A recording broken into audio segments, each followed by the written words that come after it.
It's time for the Chips and Salsa Show. The only show about Latinos for Latinos. And did we mention Latinos? It's the Latísima. Latinos come in all flavors, shapes, and sizes.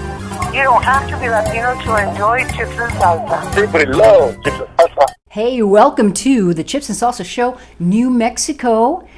Live from Las Cruces, but not really because we're recording it, so you'll be hearing it recorded. But my name is Alice Lara, and typically my partner in podcast crime is Zeke Rodriguez, the Zekeinator.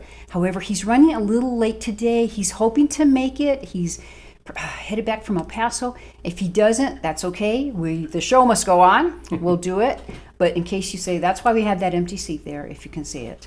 But never fear, it's still going to be a great show. And thank you, Chipsters, for joining us. I'm going to get to our guest candidate, Larry Sedillo, in just a moment.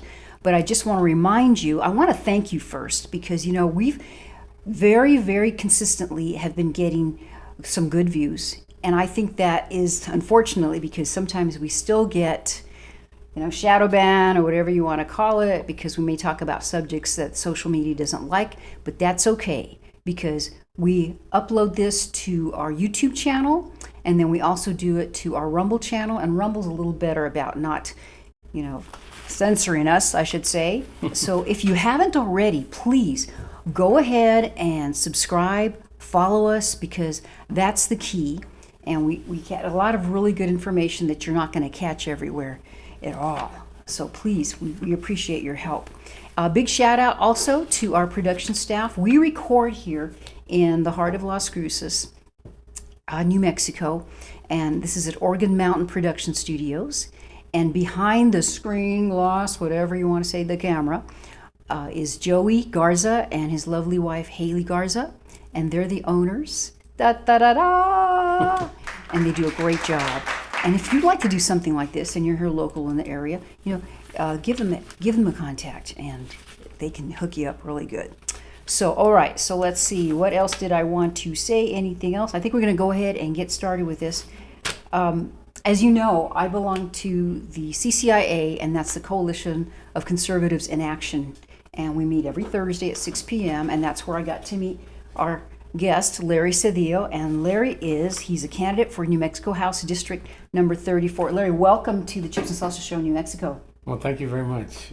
Proud to be here. Wonderful. And we're so happy to have you. And I love that you have your hat on, man, because he is Mr. Farming, Ranching. He knows all about rural New Mexico. But I love that you wore it because when I grew up here a long time ago, you still see, that was a typical garb for a lot of people. Everybody had a cowboy hat typically and stuff. But that's really like a working man's cowboy hat, right? Yes, it is. I would say that. Yeah, well, I've been a cowboy since a little boy and stuff. I love that. My family's Sedillo from Monticello, Las Placitas, New Mexico, and north of Tier C. Wow. We had 30 rodeos there. My grandfather had started the rodeos. He started the rodeos there? Yes, we had a PRCA rodeo there. My dad was the announcer. My uncles put it on. So you really are the rodeo guy. What you didn't bring your little bolo ties. No, I don't. What I don't you did, you wear bolo. Okay. I don't wear a bolo tie. Busted. So I'm gonna tell the audience a little bit about you because okay. I'm really excited. And just to let you all know, in New Mexico, we're still predominantly Democrat. So when we get some really good, strong Republican candidates, we're very excited about them. And I really feel like we have a chance that we can get more candidates like you in. And you're very strong. So I'm just going to go through some bullet points. Thank you for bringing this in. Okay. And I think this does say, because I did hear you speak before, but this says a lot about you, where you're saying God-driven, making things better. You do have a strong belief in God. Yes. You are native New Mexican. Like yes. me, you were born in Las Cruces. And, to Gavino, am I saying that right? Mm-hmm, yes. Gavino M. Sedillo and Antonia E. Sedillo. So he's a native. And Gadsden High School, graduated the same. Bicentennial graduates, 1976. We're giving away our age. That's okay, man. NMSU on Hafford B. Stetson Scholarship. Bachelor of Science in Agriculture, 1982. And NMSU Master of Arts in Curriculum and Instruction, 1997. Yeah, nice, nice. Former vocational agricultural teacher, Jemez Valley High School in Socorro. FFA Star District State and American Farmer. That's Future Farmers of America, right? In case somebody out there doesn't know, because people don't just listen to us here that might know that in our area. So you were an educator. You taught in Mesilla Mesquite Elementary, all the grades, wow. Yes. Reading intervention, teacher K through 3, English and Spanish, board member of Mesquite Community Action Committee, and we'll get into all that, what you did there. Currently, you're still working, so you are kind of retired, Yes. but not really, huh? Yes. Okay, so you're running a small farming operation specializing in heirloom tomatoes. Oh, we'll have to talk about that. Fruit, vegetables, flowers, and organic eggs. The Sedillo family, like you started to talk about, sponsored 30 Professional Rodeo Cowboys Association, PRCA, rodeos in Las Placitas, New Mexico. Yes. And we'll get into all your areas of concern when we do the interview. But this is a very cool resume. I think this, you are a New Mexico guy for certain. And, I asked him before we started the interview, I said, I'm not really sure your district where you're in, excuse me. So he brought in a map, but go ahead and maybe before you start talking a bunch about yourself, explain the district because it's very different than some of the districts here in New Mexico, the state districts. Well, basically, it's south of San Pablo, and from there, it's everything west of Highway 28, and then from San Pablo to the south and stuff, the first main road would be Snow Road, where the canal is, and then from there you get to past the river, and then to Stallman Farms, and then continues south to San Miguel, then from San Miguel to La Mesa, then from La Mesa to Chamberino, then from Chamberino to Lañon, and that's past Gadsden High School, and then from past Lañon and stuff to Santa Teresa and all the way to the border. So if you look, like he's got the map right here, and there's a lot of land that's not populated, I'll say. Right. And it's a lot of farms, a lot of rural agricultural. Well, mainly area. it's not as much farming. It's mainly just what you be the top of the valley and stuff that extends all the way to the border and stuff and past the railroad tracks. The railroad that runs all the way from El Paso all the way to California. So basically, most of the area there's not as much of farming. There's farmland right at the edge, once you get into the valley itself. Closer to the eastern border Right, of it? right. Okay. Then there is, but the majority of the area is basically open desert land. Wow. Yes.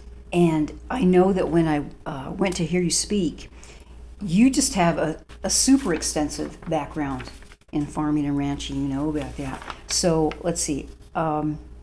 Give your little 1 or 2 minute speech that maybe that I haven't covered here, and Okay. then we'll start talking about a lot of issues and things that we're hoping that you're looking to get done at the state level. Okay. Well, basically, I was in Las Cruces till I was 5 years old, and then City boy for 5 years. and then since Monticello is where my grandfather raised, and we used to travel there almost every weekend and stuff, and so we didn't have any horses at that time, so my dad bought property in Brazito, which is about 10 miles south of town, and then that's when we started raising livestock, and we put on 2 rodeos there. But basically, I had cattle, I had horses, I had sheep. I've been a cowboy all my life and stuff, and I've done all those things. And that was basically as far as the area. Then I went to the Mesquite Elementary, and then from there to Gadsden Junior High, and then into Gadsden High School. And so in high school, I was involved at the student council. And after that, I'd been running for office since I was eighth grade, 9th grade, Wow. 10th grade, and didn't win at all. I mean, I'd lost every But you have a year. lot of political background now. Yes, and so after all those years and stuff, I decided, well, it doesn't make sense to run anymore if you don't win. And so when I was going to be a junior, a lot of my friends said you should run for junior class president. So I decided to run, and I won. And then I did a lot of things as far as the junior, to help the school. Mm-hmm. And then when I was a senior, before my senior year and stuff, I'd say I'd been an FFA. The same thing happened in FFA. I got an FFA, and that's basically because I'm agriculture, Sure. And so I remember I had a steer that year and stuff and didn't do well. I got double pneumonia that year and stuff and recovered. And so I was just doing that, but every time I ran, I didn't win again. So the same thing happened, basically. So my junior year and stuff, then I wasn't going to run. And the officers came to see me and says, we want you to run. We don't want Greg to run. And so I decided to run, and I became the FFA president of Gadsden. High School. Wow. And so, wow. and then just to give a reference point for our viewers, so at that time, we basically had in the Las Cruces area 2 high schools, Las Yes, Cruces yes. High School and Mayfield. I'm from Las Cruces High School, Right. graduated there. And then Gaston was like maybe what the bigger of the third bigger high school, right? too? Right, Would right. you say that? Yes, Okay. yes, it was. It was a big deal. And so, see, that year was 1976, and that was the year the Conestoga wagons came through, and we had a parade, and I was leading the parade with American flag and stuff. It was tremendous, and we had national officers come down and stuff, and it was quite an honor. So, after that and stuff, I graduated in 1976 with honors and stuff, and then I was planning to go to Mexico State. And Dr. Wagdy from here from NSU, the dean, he came because I was Star District Farmer for District 6, and he says you'd be a good state officer, and so I decided to run, and I became the state second vice president The state second vice president of FFA. Of FFA. of New Mexico. Wow, you were super Yeah, active. and so I learned a lot of things, that really helped me through, and we traveled all across the state. I traveled into Arizona to their convention, and then I went to the state president's conference in D.C. for 2 weeks, and got a lot of experience and met a lot of different people. That And is so it a was big, tremendous. big Yes, deal for yes, you. it was, Now, it the was. FFA, didn't you guys used to have, like, I remember the blue corduroy Yeah, blue jackets? I remember, yeah. Yeah, corduroy Do jackets. they still have those? Yes, they do. The white shirts, the blue tie, the black pants, the patent leather shoes. Yeah, all that's always been the same. Yeah, it's very cool. Mhm. And are those still in the high schools currently? Oh yeah, they're still in high schools. Yes. Oh, that's good to know. So it's changed in certain ways, because most of it was agriculture before, but now FFA has expanded to all the different areas and stuff, where it's open to anybody in a lot of different areas. And I want to talk about farming and ranching too when you finish your little life story here, because Okay. there's a lot going on there in our world, huh? So to make it short, because it'll take a long time, basically. I know we don't have 3 hours because he could do 3 hours. Maybe you just need to write a book. I about your life. might. But I'll make it really short. Once I finished there, then after the state convention and stuff, then I got a job through the government, and I went to Michigan, and I worked with the SCS there, and spent the summer there. They wanted me to stay there. I came back, continued going in the excellent education department, and do the things there. And after that, I started thinking of traveling somewhere else, and I found out I could go to Washington State and do a co-op. So when I was a junior, I did a 6-month co-op in Chehalis, Washington. And that was the time after the second eruption of Mount St. Helens. Wow. And so I spent 6 months there and stuff. And then once again, they said, "I'll even bring your horses here." And so I came back, and at the same time when I finished school, I had a company out of Kansas. And since I was animal science major too, they wanted to hire me. And the one question they said, which always stays with me, says, "Are you going to plan to come back to New Mexico?" Well, family is here, and so I said yes. And they said, "No, we want somebody to be there for 15 to 20 years." Wow. But Well, you made the right choice. sure. And then, this will be the last thing because I know it takes too much time. After I finished college and like that, I decided, since I was going to do teaching and stuff in vocational agriculture, and then I got a job at Hemis Valley. The superintendent was a really special man, very knowledgeable on money and stuff and how to get things done and stuff. And so I spent a year there at Hemis Valley and stuff. And the second week of school, I went to the board meeting, and I pretty much told them that this is what I'm going to do. I said, "I'm going to develop a program here, and our students will compete with anybody in New Mexico." And I said, "I can do it in 3 years, and if I can't, you fire me." And so it didn't take me 3 years. Wow. Since I had money and stuff, we traveled to different places, for judging contests. And then we went to Hatch for the state jury contest. And Dr. Wood came after the contest, and he said, "Larry, I can't believe it and stuff." And I thought something had happened. And he says, "You broke the top 10, and you're the Wow. 7th high individual." And these kids had never seen dairy cows in their life. And Danny Ware, the executive vice president, he had told me, he says, "I've been here doing this contest for 20 years. I never broke the top 10. Very cool. And so now when I would travel to these different contests and stuff, these ag teachers would say, "Hey, Miracle Man, what are you going to do now?" But I was really proud because if you have the knowledge, you can teach students to do whatever. And they so, That's a great story. Let's kind of get into that. But before we do, this is kind of a technical deal. I just want to ask Haley and Joey, I know you have your hat on, but are you able to get a good shot of his face? Oh, yeah. Still? Okay. Good deal. All right. Because I'm looking at him. Okay. I want to make sure Sure. you could see him. Okay, good. Sure. All right, great. So I am really, really interested because one of the very attractive things about this community, I'll say, and I grew up here, but I always liked it. We had a city, okay? There's a city, and then very close is the agriculture in the country. Like my dad is from the Ranchos, okay? Snow Road, that's Right. along where he Right. grew up and stuff. Then they moved to Mesilla, which was a little city, and that's where he met my mom. But my mom was known as a city girl because she was born in Las Cruces, right? So, Right. but we still kind of have that, and I hope that we never lose it. I mean, we have good soil still, and we have a lot of ranchers and farmers, and you, if you get elected, and I really want you to get elected, I really think you have a great Thank you. chance. How are you going to help the farmers and the ranchers and preserve that? I mean, I think it's such a coveted way of life for us. Is that Well, too big of a question? No, I'll see what I can do as far as answering that. But basically, I think one of our problems we have is, and it's a critical problem, is the water. Mm-hmm. And a lot of water is going to Texas. And so I think we need to make changes as far as that goes, so we can maintain the amount of water that we should be getting here. And did that change recently, or has it always been that way, Larry? Not in the past and stuff, but it's been lately where there were suits that were brought and stuff, and so. But I think now is the time that we need to stand up and do what we can to protect the amount of water we receive. Mm-hmm. The acre feet that we receive, and so I think that's something that's really critical. The other thing too is stuff. Our valley has changed. When I was young and stuff, you would have lots of alfalfa fields, lots of cotton fields. There was not much corn. There was corn grown. There was a lot of grains into. Now it's converted over. Now we have pecan orchards and pecan orchards and pecan orchards. And pecans take a lot of water. You cannot drip them. You cannot sprinkle them. They got to receive a amount of water. But it takes 3 to 5 years to where they are mature to produce maximum production. But now a lot of these big pecan orchards and stuff are making a tremendous amount of money, and that's fine. I just think is that we need to just make sure that we're protecting our resources, to make sure that's fair for everybody. At the same time, I think we need to work on agriculture because our students aren't really learning those kind of things that they need to know. They're kind of being separated.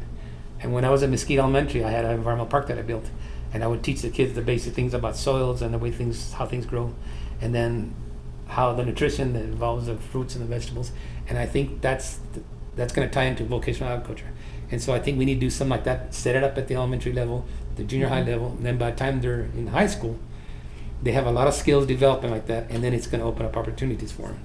And get them interested in Yes, it. I think that's a very smart and see, idea. and the other thing too is that they're going to have to do agriculture all their life, whether they're growing a tree outside or put a little garden or whatever else, And so I think we can do those kind of things. Since I have the knowledge, then we can use our extension service and we can use our knowledge and stuff, so we can start training people. I'm going to start doing workshops at my house and stuff on how to grow tomatoes and how to prune and things like that. Oh, cool! You could do like YouTube Sure. videos or something. Sure. That would be really great. So, but I think we really need to expand and then do more things for people that live in the city can be part of it, like at the fair or other times, because they should have the knowledge. And I can't say it for a fact that the ag teachers aren't doing all their jobs. I believe they are, but when I was teaching agriculture and stuff, I taught my kids how to show, how to feed, all those kind of things and stuff. And it's like a long lost art. And so I think we need to start showing people that live in the city and how things come about, because agriculture is key for our life. I'm hoping there's a renewed interest in that. Like I know, a friend of mine who's and you know her because she knows about farming and stuff.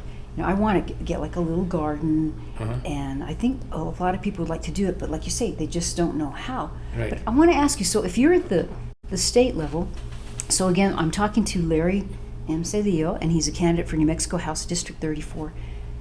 How can you deal with the regulations and things of the water? Because I'm still trying to learn how all the water districts and everything is managed here in New Mexico. What do you think you can do as far as that goes? Well, EBID is what controls the district and the water And allotment. that's Elephant Butte? Elephant Butte Irrigation District. Okay. And the water is released up above that comes from our neighboring state, Denver and stuff, and so it's stored in different dams, Elephant Butte being one of them. And so I believe that we got to be careful of how we regulate it. At the same time, we got to use it at the most efficient ways. Does New Mexico though have a lot of say in that? I mean, because it's coming from another state. Well, basically, we do have a say, but like I said, since the lawsuits and things that occurred in the past, I think, I don't know if to say for sure that El Paso or Texas got the best of it and stuff, but I don't think we're getting our fair share. Oh, But I think we need to look at that and stuff, and then do our things to make sure that the district's allotment are set. But the problem at the same time is we've had a drought for a number of years here, so that's affecting it. And so a lot of the big farmers that raise pecans, they have their own wells, and so they can control the amount of water that goes on. But a lot of them have small farms. They're only allowed a certain amount of water based on, especially as far as the water that comes down. So it kind of distracts from people growing things. You see a lot of areas that don't have land or have crops that are being grown and stuff like that. And the same thing the federal government used to, where they would set aside certain land, and not they would pay you not to grow. Oh, But now that's not taking place. It's the reason why it's not taking place is because they either can't afford it, or whoever the owner is an older person and they're not using the land. So there are different reasons, that it's being affected. But I don't think we're utilizing all the land. is that also threatening maybe our chili crop? Because of course we're known for chili down there. Sure. Right. And the chili, I mean, we have tremendous chili. I mean, The best, right? The best, green or red. That's right. And to me, I believe that our chili is just as good as Hatch chili, or there's a lot of chili grown in Deming also, Luna County. And so I think Yes. we need to spread but the word. I mean, Hatch has done a tremendous way of advertising, so it's known across the country. Right. And so I think we got to continue developing that, and then be careful that Mexico doesn't come in and try to take the market that we. And then now there's certain regulations now where it has to be regulated where it says it's grown in New Mexico and it's proven it's grown in New Mexico, instead of just saying it's grown in New Mexico but without no proof. And so I think we just got to be careful with that. But I mean, now you can buy chili across the country, everywhere. Yeah. And then we have the chili consortium here and stuff at NMSU, and they've done all the different trials of all the different new types of chili from New Mexico 6-4, and so the heat index. I mean, it's tremendous. Okay, so what's your best? Like red or green? Well, I'm a green guy. You like the green? I like the green. I like the fresh green, but I sure like the red enchiladas. Yeah, me too. And I like chili con carne There you go. with the red chili. That's for sure. There you go. Red, but if it, and depends too. It's got to be like, is there any truth to somebody told one time, well, the brighter the red and the more rich the color, that's the better chili or something. I said, I don't know, man. If it's good, I'm going to eat it. That's all I know. And see, and then the different types of chili, like New Mexico 6-4 is still like a medium type of chili. The Big Jim, that variety is huge. It has thick stems, thick pods, and that's usually used for rellenos and stuff like that, or the other ones used, for regular chili and to make salsa, different things. And so it's a variety depending what you like, and that's a mild chili compared to, something that's really hot. Nice. And I have to ask you, and we'll get into education also, why do you think that you are the better candidate to be in there? Well, I would say like just what you read just a while ago and stuff, because God is the one that's guiding me. And I can tell you right now, I'm very close to God. But at the same time, I have a lot of major experiences on what I've dealt with, and because I had the accident in Socorro. And that's why I stopped teaching agriculture. And I recovered from that and stuff, and had operations and things like that. But that didn't stop me from doing the things that I've done. And through that, that's how, my mom was a teacher at the Gadsden schools. She was a PE teacher and she was a home ec teacher. And so I love that combination. That's cool. And so when I was recovering and having the different surgeries like that after I left Socorro, she kept saying, well, you should go back to teaching. No, I don't want to go back to teaching at that time, right? So then what I did, I finally decided to get my master's. So at the same time, I got certified in bilingual. And so it was, the $1,500 or whatever else that added in. And you knew Spanish, that was kind of... I knew Spanish, but I wasn't a pro. Yeah. See, because I was raised, my dad said that when we were young, that you need to know English very well. And I was very good at English. And in our day, they Yes, emphasize. yes. And in like third grade, we learned all the structures of sentences, whether action, verbs, everything like that we learned. And I mean, and that made the difference. And so, but when I got into finish that and got my master's, then I got a job with the Gadsden Independent Schools, and I taught San Miguel the first year in 6th grade. And then from there, since I was the last one hired, they did away, they riffed, and so I lost my job. And then I had a choice from Mesquite Elementary or La Mesa or these other schools, and I picked Mesquite. And what I wanted to do at San Miguel, and they weren't wanting to do it, is to build an environmental park. So we had a workshop, and I went to the workshop, and they said, draw out what you want to do as far as your program. What do you want to do? And so what I did is I drew the park.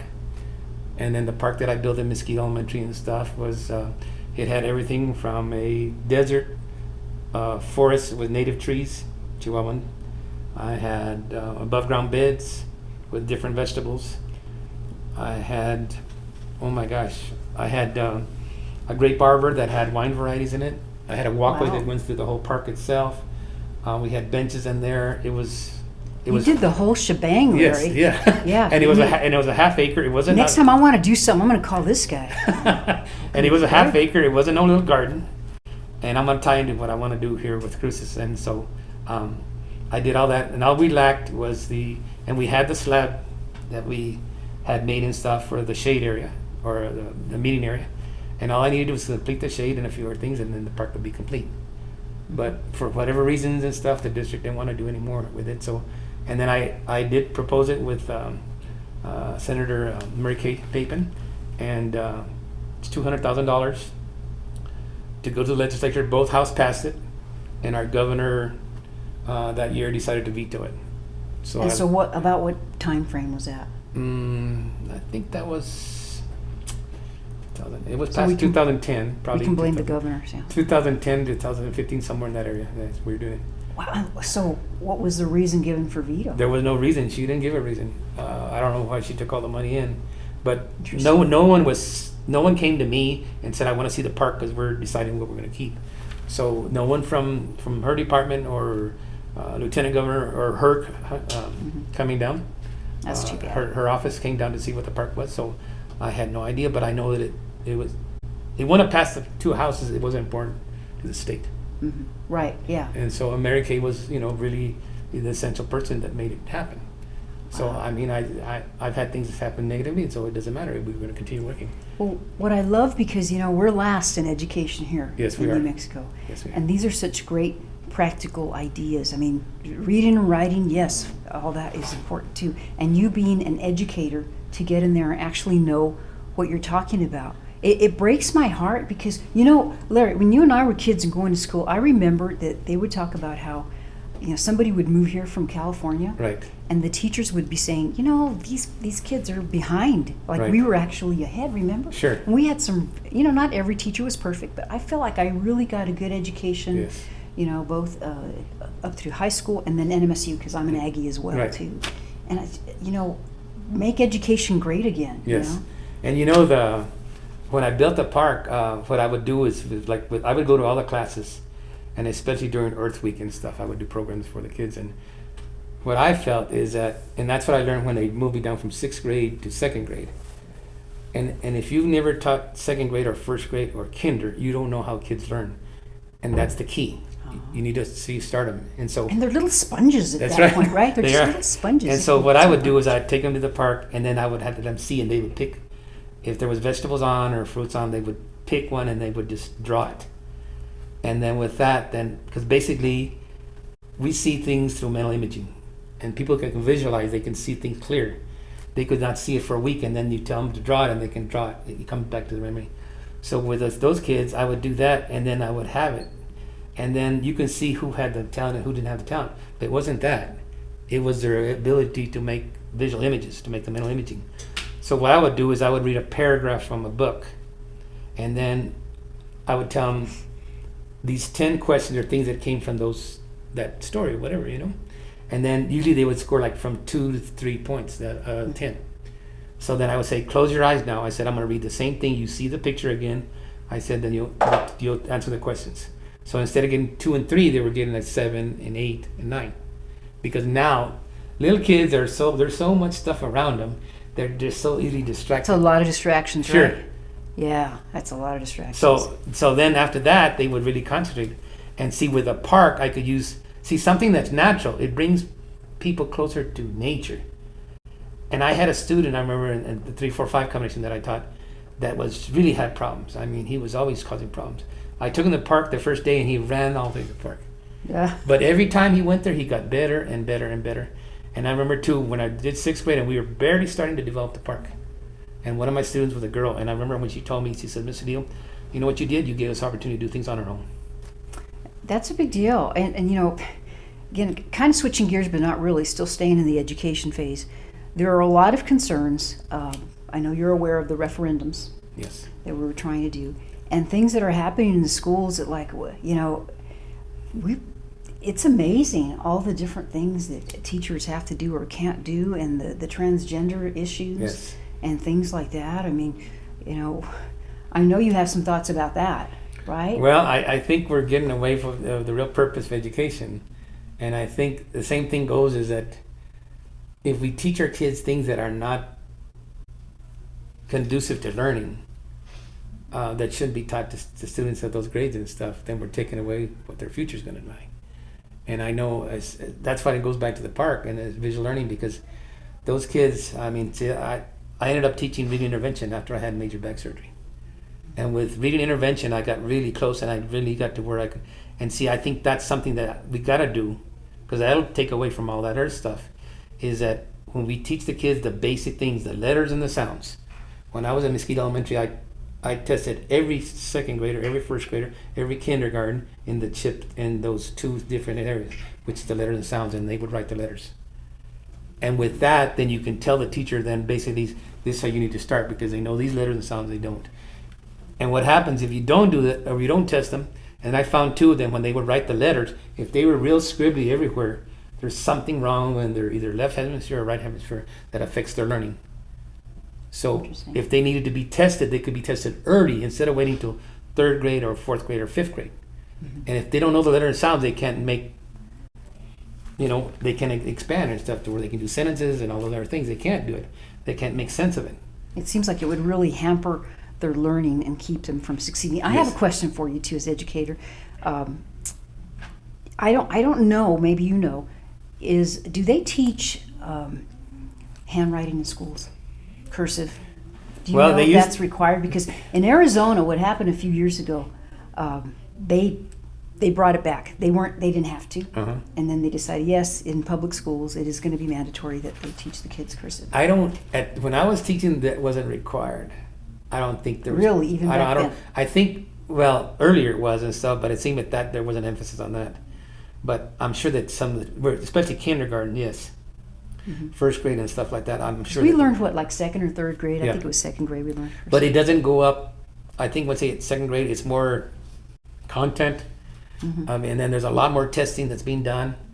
And I know that those 2nd grade teachers are like that. They are so busy with so much testing every time you have another test and another test like that. And a lot of times there's not enough time for them to learn. And if they have this disability or something else, then it's tough for them to do it. Well, that's a good point. So you probably would like to be on the education committee when you're elected, right? See, when you're elected, you like how I said that? Huh? Okay. All righty. So I also want to ask you, so, you know, it's a big thing here in New Mexico, which I've been back a couple of years, and I was told that crime had increased here. And I expected that because we were growing. We used to be, about 40,000 people maybe growing up here. Yeah. And it's amazing, though, how much it's impacted. Yes. All communities probably, too. Right. But so what are your thoughts on that? And do you have any ideas? And there's maybe, you know, you're going to be at the state level. You're not going to be a city councilman or anything like that. Well, I guess the first thing I would say is basically we got to start when they're little. And I think that goes back to the park. It goes back to basic learning, you know, to learn things and stuff at the foundation level. You know, and I'll go back to agriculture because, like in cattle, you put emphasis on the cows and the bulls that you have and stuff, and you have an expert that takes care of them, right, through the breeding or whatever. Mm-hmm. The same thing with the feeding. So how is it all these other parts of our society, we put money when they're starting, like the foundation of a house or a building, we put all that emphasis there, and in education, we don't. You don't have experts that are working with the teachers at those early levels. And for me, I think that's what we need, because those people can do the testing like what I was doing there at Mesquite. So the kids can have a really good start, and then the ones that have trouble will get assistance. But I think if we start at that level, at the same time, like the park, if you make it open to the public, it's a place that there's peace. like in our area from Mesquite on and stuff, and it's grown everywhere, but there's also a lot of gangs and a lot of stuff, the alcohol and all the things that come. But it's a place of peace. I never had any kind of problems or damage done to the park. And there's gangs in Mesquite and there's gangs in La Mesa and all those places. No one touched the park. And you have that sense of community. It's because it sounds like you're returning to where, like, you know, I always joke about this, but really, it was hard to get in trouble when we were kids. Sure. Because usually, you know, the neighbor knew who you were, and they would tell your dad Right, or your right. mom, and moms were at home too. Right. Also, you know, And we had a lot of advantages in that respect. Yes. And so, like I said, I mean, I think that's the thing. And the reason why I didn't have that, because I remember I had a friend, my friend, Carrie Hernandez, she invited to a meeting and stuff, and we had horticulture teachers from NSU. We had agriculture teacher here from the county. And she says, you need to be listening to what Larry's doing and stuff. And what she was mainly emphasizing is that, and these other people that had businesses related to agriculture, is the people were trained very well in their skills. They had the knowledge, but they couldn't communicate with people. So leadership is another thing that I emphasize, and that's what we need to do more of in the early levels and stuff, because that way, when they get the confidence, my kids, I want them to have the confidence so they could speak or talk to an adult or whatever else. And with a park, I was wanting to do is get to the point where we could go to conferences, whether it was the National Forest Service or everything, and the kids would talk about what we're doing. And then they could be very engaged and active. But what led, like legislatively or something, could you do at the state level? Because crime is a big issue, unfortunately. You know, I still get the little Phoenix pop-ups because we lived in Phoenix so long, and it's really bad. There's things that pop up here. But there's things that happen here that I wouldn't have dreamed. Yes. You know? Well, I think some of our laws that they're really, as far as like when somebody gets arrested and stuff, and what's happened is the people that get arrested, you know, they have to be determined that they're going to be competent. And so if they're not competent, and they can use things to get out of it, then they're released in a short time, and then they do the same things over. So that has to change. Legislative, there are going to be laws. And that's at the state level. That It you has need to change It that. has to happen. So you'd be a sponsor. You'd be all for that, right? Yes, for sure. Because we got it. That's where you got to concentrate on. You can't let people take advantage of the system just for their advantage. Because at the same time, we need to help them so they can get the assistance they need. So because there's always a reason why they act that way. People don't just act the way they do. There's a reason. They have background. There's something that's happening to them. Mm-hmm. And so we want them to develop either at this time or at early age before they get to that point where they have no option and they have to do the drugs or they have to steal or whatever else. There's always a reason in our mind and stuff that we do things. People don't just automatically become crime guys or whatever. You know, it doesn't happen that way. But I still think that's why we got to cover all the grounds and then look at the resources we're using here. Are we using it effectively? Or there's another way we can do it, you know, because they have to be accountable. Just like all of us, you know. You just can't make your own laws, basically. But I believe there's ways that we can work and change things statewide. But the competency is a key thing. You know, we have to change that. And then opportunities for, there's got to be something they can do other than what they're doing.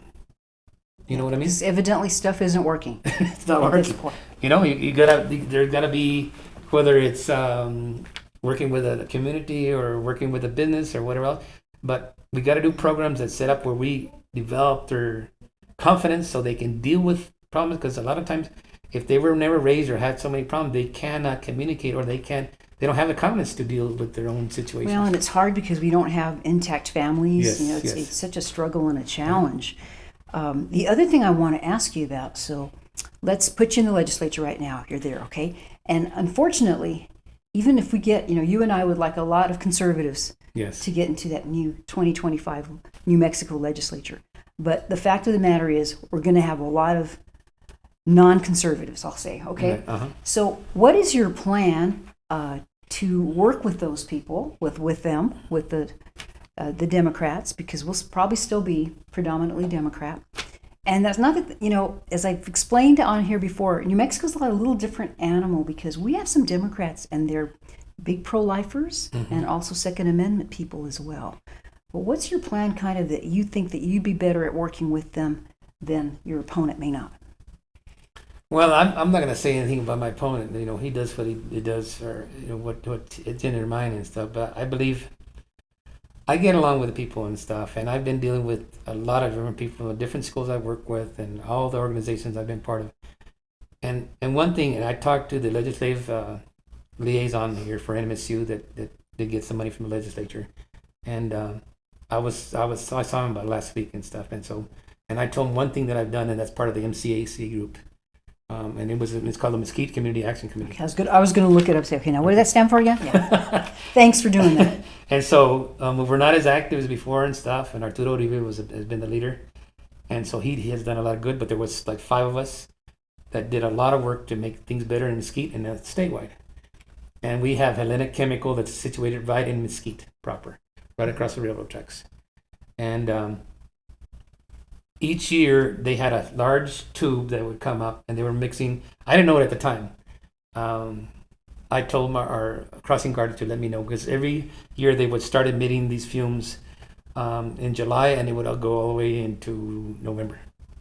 And I don't know. I wouldn't even known about it until my 6th graders told me, Mr. Diaz, our eyes are burning from this. Wow. And so I don't know. Wow. But we found out that they were mixing anhydrous ammonia and sulfuric acid. Sulfuric acid? Yes. And what it does is breaks down to where the fertilizer is more acceptable to the soil. So, they could have at least provided safety goggles sure. for the poor kids, something. Wow. But I mean, but they knew what they were doing. They knew what they were. Yeah, right? they knew. Yeah. And see, the building itself, it used to be AGCO when I was young. It's been there in Mesquite for years and years and years. Hellenic Chemical bought it and stuff. Just like anything else, when you buy it, you get the farm and everything goes with it. So I'm not going to say anything or no more negative things, but there had to be some things that were happening that shouldn't have been done. But with that, we found that we stopped Hellenic Chemical from doing that. They paved the southern end and stuff. When I had major back surgery, they cleaned up that northern part. But you know, you can only, if you clean up just your area, outside of your area, there's still going to be some contamination because of drift. Mm-hmm. So if you get there on their fence and they cross the fence just to the north, when it rains, it sparkles. It only sparkles because there's chemicals. Wow. And at the same time, then we were getting like 1 year there was 40 students in Mesquite that were having problems breathing and having to, they had to take respirators, whatever else, to go to pee and like that. And so, and then we did a health survey that included Del Cerro, it included Mesquite, and I don't know how far else it went to La Mesa or not. And with that, there were no cancer clusters at that time. And that was with New Mexico Health Association. And then, but MEDA NMEDA is the ones that were doing that for us.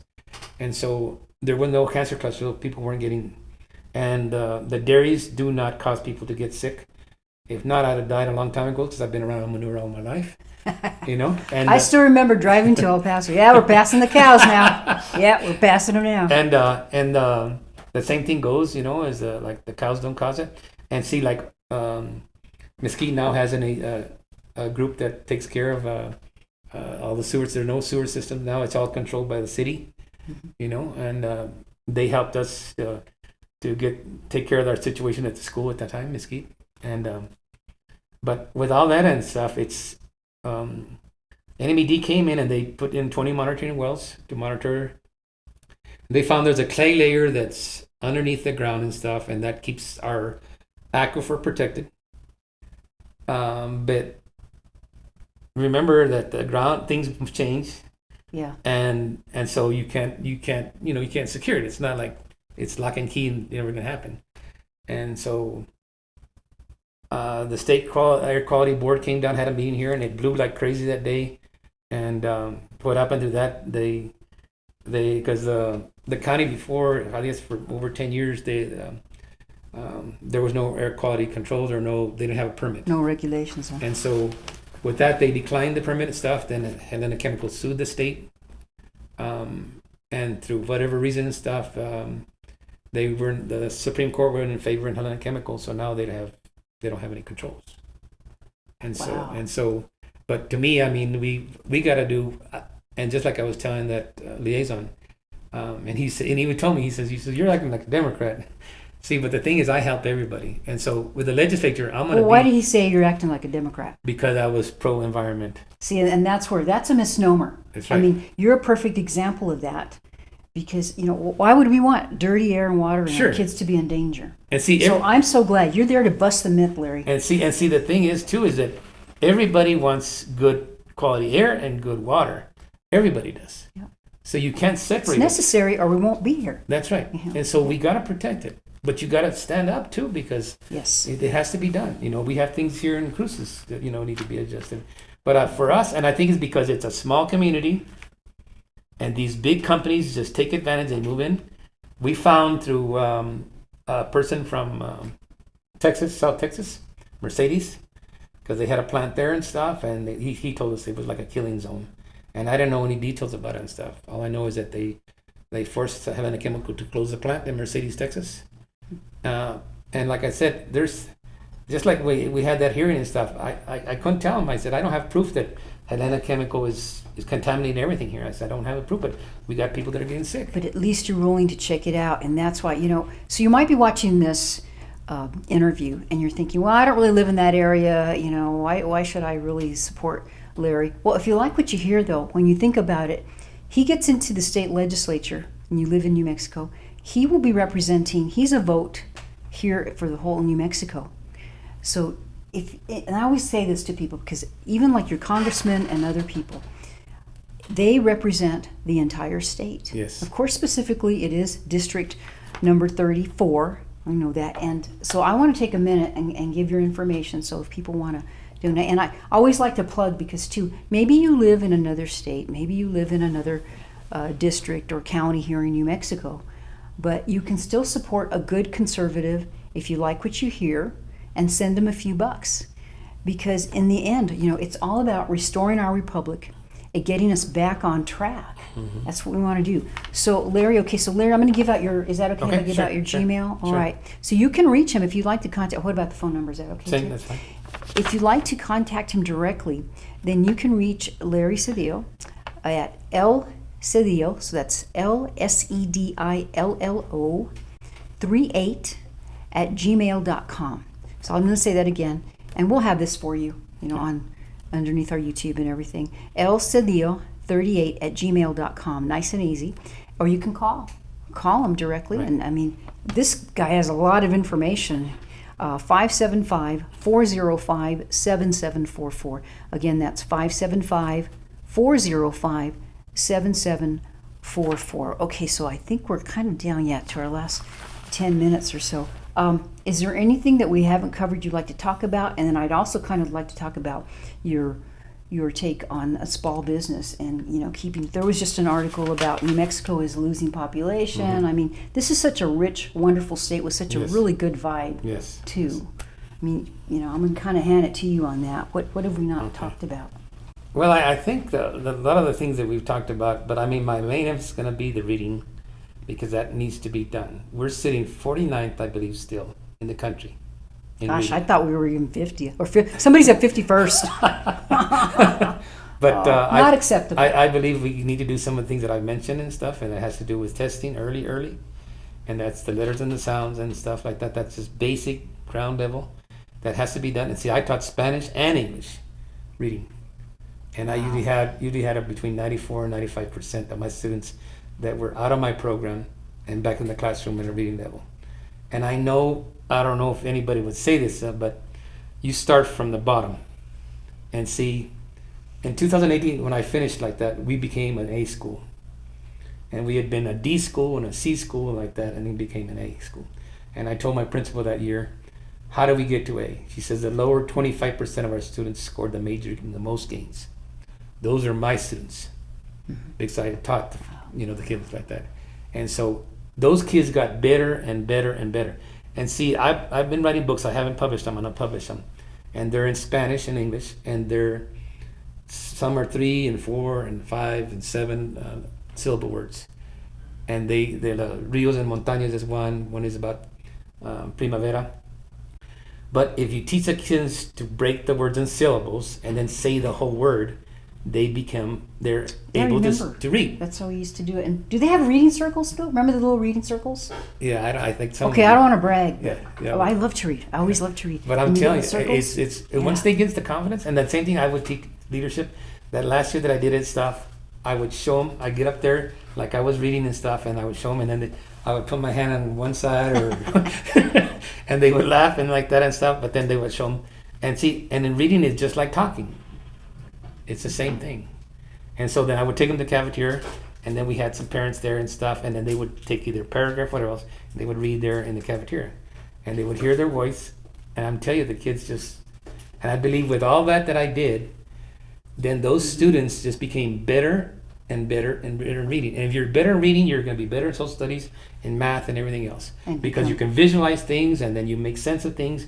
You know how to do things in order, and so through that, I mean, they got better. And so I know the school stayed an A. And then after that, they became an A for a period of time. Make education great again. Yes. And then Mesquite became a national merit school. That's awesome. And so to me, I mean, that's the key. We got to start at the lower level.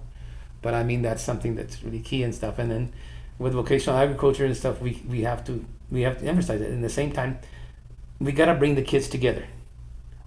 You know, and I remember when I had some students that were sixth graders, and Miss Sedillo, I'm a really good baseball player, and my mom says I got to play and all this stuff. And I said, I know that. I said, but you're going to have to use this at some time. And the leadership would help. But I think if we did it, where we would include it in part of the curriculum, then it would make a difference for the students. You know, I believe it would help them. Now, in Arizona, it's the superintendent of public instruction is elected, and that's like the top education guy in the state. How is that set up here in New Mexico? Well, we have the education director and stuff, and then I've heard people say that we should do away with it. Is that appointed, though, or elected? I believe that's appointed. So the governor. Yes. The governor has so much the power. The governor has here. a lot of power. Wow. And so it has to be, I mean, it's like what the agenda is, the governor, and so the legislature. So the legislature, how much influence would you have with? Well, to me, I mean, I think if you show the things that have been happening with the legislatures that are there and stuff, the senators that are there, and what's been happening in the past, and you're seeing how we're not reaching the level we need to reach. I think when you tell people the truth of what's really happening, then they see it.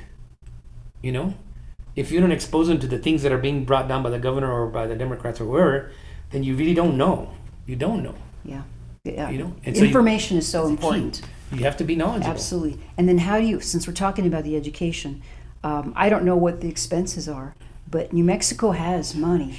But in my experience, it doesn't always mean if you throw a bunch of money at something, you're going to fix it. That's right. Do you feel that way? And see, I agree with you. And there was a class action lawsuit and stuff by the Zuni tribe, I believe it's the Zuni tribe, and because of the number of students that are socioeconomic at the lower levels, and they weren't being taught at the highest level as far as the schools.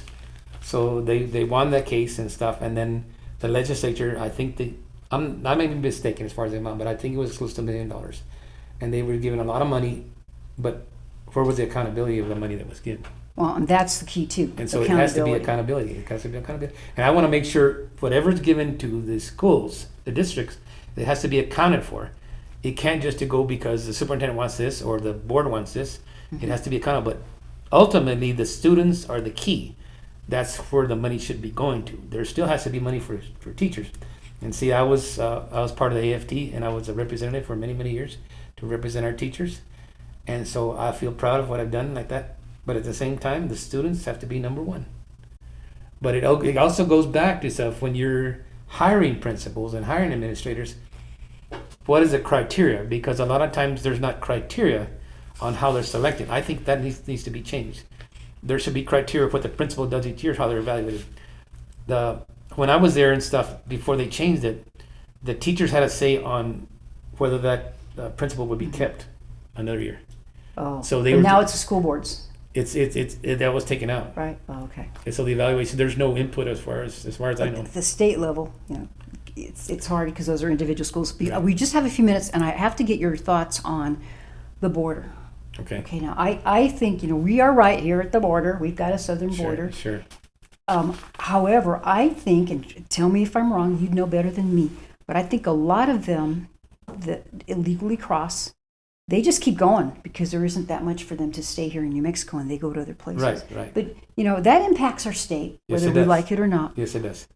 What do you think? Well, I think it goes back to our president and our administration, because they took out all the things that were been done by Mr. Trump and Donald Trump, and I believe our border was being controlled. I mean, nothing would be perfect. The wall was being built and stuff, but now, since they're able to cross by the thousands, and then we have a lot of people that you don't know who they are, or as far as their health. And they're not just from south of us. And they used to be basically Mexico and South America, but now they're coming from all countries across the world. And so I think we're in danger now. We have a lot of people that are coming from different gangs and that are going to do damage to us. And you've already seen it. There was like 8 people that were caught that were planning something here in the United States and stuff.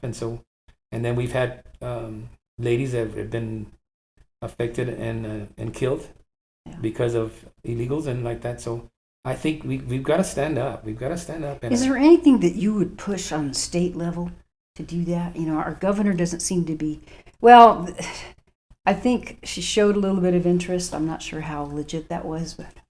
Well, I think is it, since we have the National Guard and stuff, and use the National Guard.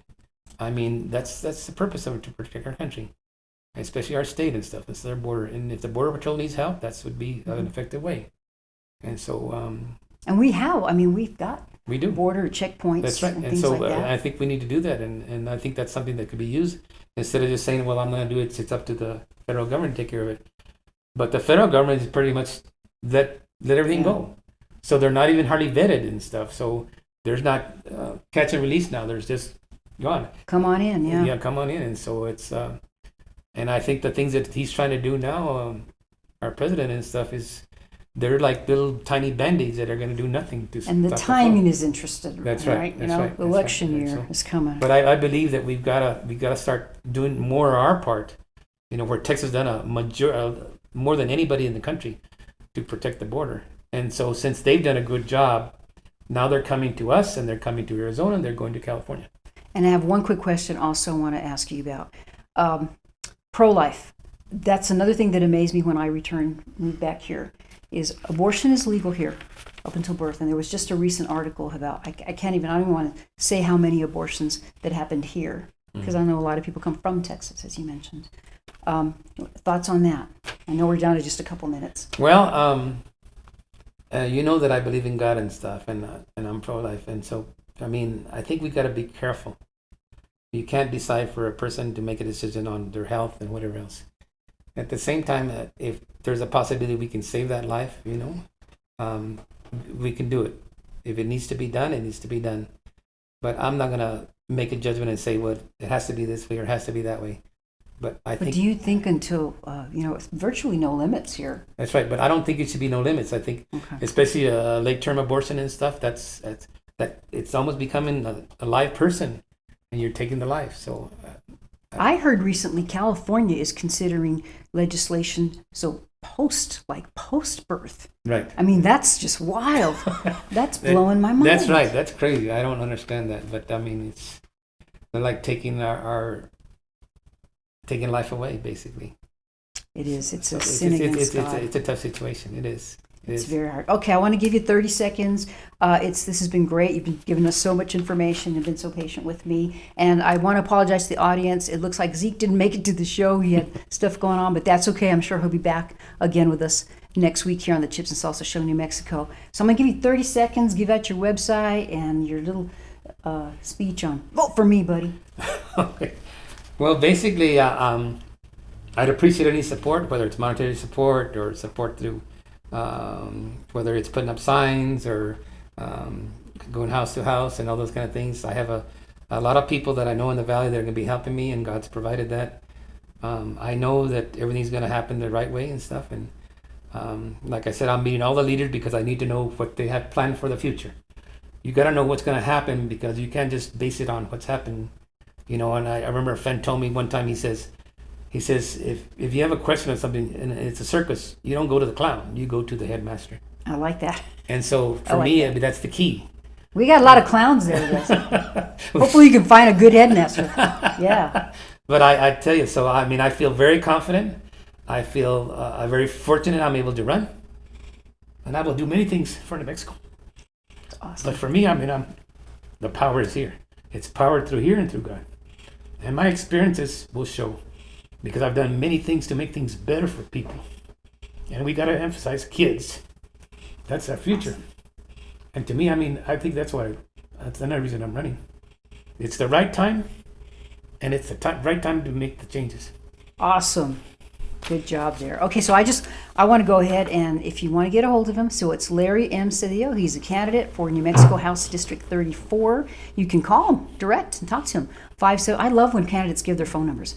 575-405-7744. That's 575-405-7744. lcedillo38@gmail.com. Reach direct. So please share this if you like what you heard. Support Larry, and maybe we'll have you back again before the general election. Sure, anytime. And I just want to thank you, chipsters, chipsteros. There's only two genders here. New Mexico, we love you. We want to keep the land of enchantment. We want to keep it and not be disenchantment anymore. My name is Alice Lara, and this was Larry Sedillo, candidate for New Mexico State House. And we will see you hopefully again next week. Thanks so much and have a wonderful week. We love you, New Mexico. That's right. Thank you very much.